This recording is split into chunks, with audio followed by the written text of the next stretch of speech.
વગર તપાસે છેડતી કેવી રીતે દાખલ થઈ? તમે જોઈ છેડતી? તમે જોઈ? તમે પોતે ત્યાં ઊભા હતા, તમે પેલી બેનને ધક્કો મારીને બહાર લઈ જાવ છો. એ તો સાહેબ એ તો પછી હું આવી હતી, એ પેલા તો બનાવ બન્યો. તમે છેડતી જોઈ? ત્યાં છેડતી કરવા ગયા હતા લોકો? બનાવ બની. હું શું કહું, આ છેડતી કરવા ગયા હતા ત્યાં? એ છેડતી કેન્દ્ર છે? એ કોલેજ છે તો ત્યાં છેડતી કરવા ગયા?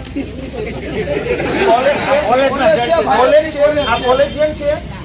તો ટેકાના ભાવની ખરીદી કરનારા લોકો ખેડૂત પાસેથી પૈસા માંગે છે, એના માટે થઈને કોઈ એમને જાણ કરી, તો આનું શું છે? એક મિનિટ, તમે એમ કહો જ્યાં રજૂઆત કરવાનો એને કરો. પ્રાંત અધિકારીને 18, 19, 20 તારીખે 3 વખત રજૂઆત કરી. આરએસસી કલેક્ટરને 18 ને 22 તારીખે 2 વાર રજૂઆત કરી. કલેક્ટર સાહેબને 24 તારીખે મેં રજૂઆત કરી. 24 તારીખે સીઈઓને રજૂઆત કરી અને 24 તમને એફઆઈઆર આપી. હજુ તમે એમ કહો રજૂઆત કરો, તો આ ગુંડા તમને રજૂઆત કરવા આવ્યા હતા? બેન, ભગવાનથી ડરો, ભગવાનથી ડરો. ધીમે એટલે પણ હું કઈ ખાઈ ગયો? તમે અમની ઉપર ખોટા આરોપ મૂકો. બેન, તમે છેડતીનો આરોપ કેવી રીતે લગાવ્યો ના ઉપર? હાલો, પગે લાગુ. લો, છેડતીનો આરોપ કેવી રીતે કર્યો?